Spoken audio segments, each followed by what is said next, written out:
దుర్గమ్మ గుడి లోపల పాత అగరబత్తి వాసన, జాజిపూల పరిమళం కలిసి గాలిలో వ్యాపించి ఉన్నాయి. వృద్ధ పూజారి చేతులు కొంచెం వణుకుతూ రోహిణి మణికట్టుకు ఎర్రటి దారాన్ని కట్టాడు. ఈ దారం నీకు రక్షణగా ఉంటుంది. చంద్రుడు నీ జీవితానికి దారి చూపిస్తాడు అని ఆయన మెల్లగా చెప్పాడు. రోహిణి తన సూట్కేస్ హ్యాండిల్ను గట్టిగా పట్టుకుంది. ఆ ఎర్రదారం ఆమె మణికట్టుపై రెండో హృదయం కొట్టుకుంటున్నట్టు అనిపించింది. 16 సంవత్సరాల క్రితం ఇదే కొండల దగ్గర ఆమె తల్లి భవానీ రెడ్డి మృతదేహం కనిపించింది. ఆ రోజునుంచి గ్రామంలో ఎన్నో రకాల మాటలు వినిపించాయి. భవానీ రెడ్డి చాలా రహస్యాలు తెలుసుకుంది. అందుకే ఆమెకు ఇలా జరిగింది అని కొందరు మాట్లాడుకున్నారు. చంద్రదేవత ఆమెను తన దగ్గరకు తీసుకుపోయింది అని ఇంకొందరు చెప్పారు. ఆమె మరణం తర్వాత ఇంట్లో పరిస్థితి పూర్తిగా మారిపోయింది. రోహిణి సవతి తల్లి మాలతి నెమ్మదిగా రెడ్డి కుటుంబ సంపదను మొత్తం తన నియంత్రణలోకి తీసుకుంది. చివరకు ఒకరోజు రోహిణిని గ్రామానికి పంపించింది.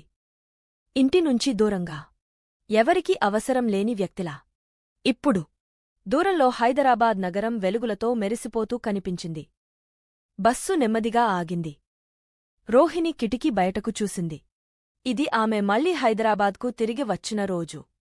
కొద్దిసేపటికి ఆమె ముందు ఒక భారీ భవనం కనిపించింది. ఆ భవనం మీద పెద్ద అక్షరాల్లో ఇలా ఉంది: వర్మ గ్లోబల్ ఎంటర్ప్రైజెస్. గాజు గోడలు, ఎత్తైన టవర్. అది శక్తి మరియు సంపదకు ప్రతీకలా కనిపించింది. రోహిణి తన బ్లేజర్ను సరిచేసుకుంది. అది కొత్తది కాదు, సెకండ్ హ్యాండ్. కాని ఆమె దాన్ని చాలా శుభ్రంగా ఇస్త్రీ చేసింది. ఆమె భవనం లోపలికి వెళ్లి లిఫ్ట్లోకి ఎక్కింది. ఇంటర్న్ ఓరియంటేషన్ ప్యాకెట్లో కంపెనీ గురించి చాలా వివరాలు ఉన్నాయి. కాని ఒక విషయం మాత్రం అందులో లేదు: వేర్వుల్ఫ్ల గురించి. అసలు అలాంటి విషయాలను ఆమె నమ్మదు కూడా. కాని ఎగ్జిక్యూటివ్ ఫ్లోర్పై అడుగు పెట్టిన క్షణం నుంచే అక్కడి వాతావరణం కొంచెం భిన్నంగా అనిపించింది. అక్కడ ఉన్న వాళ్లంతా ఒక్కసారిగా ఆమె వైపు చూశారు. ఆమెకు ఒక విచిత్రమైన వాసన కూడా అనిపించింది. ఖరీదైన సువాసనల మధ్యలో కొంచెం లోహ వాసనలా అనిపించింది. అది గమనించగానే ఆమె మెడ వెనుక జుట్టు నిక్కబొడుచుకుంది. అయ్యో, లేట్ అయిపోయింది అని రోహిణి తన్లోనే అనుకుంది. ఆమె త్వరగా దగ్గరలో ఉన్న ఒక తలుపును తెరిచింది. కాని లోపలికి అడుగు పెట్టగానే ఆమె ఒక్కసారిగా అక్కడే ఆగపోయింది. పెద్దగా పాలిష్ చేసిన టేబుల్ చుట్టూ సూట్లు వేసుకున్న 20 మంది అధికారులు కూర్చున్నారు. వాళ్లందరూ ఒక్కసారిగా రోహిణి వైపు చూశారు. టేబుల్ చివర ఒక వ్యక్తి నిలబడి ఉన్నాడు. అతనే అర్జున్ వర్మ. అతను టేబుల్పై చేతులు పెట్టుకుని నిలబడి ఉన్నాడు. అతని కళ్ళు నేరుగా రోహిణి వైపు నిలిచిపోయాయి. రోహిణి వెంటనే వెనక్కి వెళ్ళిపోవాలని అనుకుంది. క్షమించండి అని చెప్పి బయటకు వెళ్ళిపోవాలని భావించింది. అప్పుడే ప్రొజెక్టర్ స్క్రీన్పై ఒక గ్రాఫ్ కనిపించింది. ఉత్తర ప్రాంతం భారీ నష్టాలు. స్క్రీన్పై ఒక ఎర్రటి పై చార్ట్ కనిపించింది. రోహిణి దాన్ని స్పష్టంగా గమనించింది. ఆలోచించకుండానే ఆమె నోట మాట బయటకు వచ్చింది: ఈ ప్లాన్ సరైనది కాదు. ఆ గది ఒక్కసారిగా పూర్తిగా నిశ్శబ్దంగా మారిపోయింది. అర్జున్ వర్మ మెల్లగా ఆమె వైపు చూశాడు.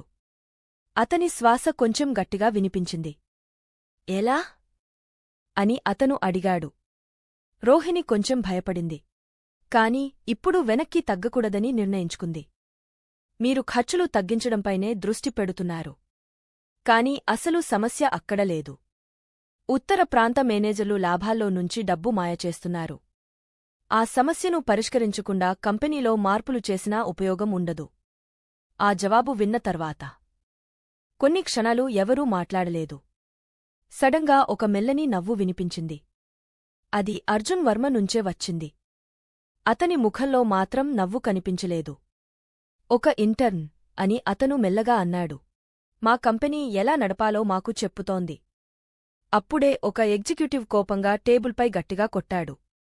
ఈ అమ్మాయిని ఇక్కడికి ఎవరు అనుమతించారు అని అతను కోపంగా అడిగాడు. అర్జున్ తన చేతిని పైకి ఎత్తాడు. అతను వెంటనే నిశ్శబ్దంగా కూర్చున్నాడు. అర్జున్ మెల్లగా అన్నాడు: రోహిణి రెడ్డి. అతను ఆమె పేరును ఒక సవాల్లా పలికాడు. వర్మ గ్లోబల్కు స్వాగతం. రోహిణి చేతికి కట్టిన ఎర్రదారం ఒక్కసారిగా వేడిగా అనిపించింది. బయట హైదరాబాద్ ఆకాశంలో పూర్తి చంద్రుడు నెమ్మదిగా మెరిసిపోతున్నాడు. రోహిణి చెప్పిన మాటలు నిజమేనా?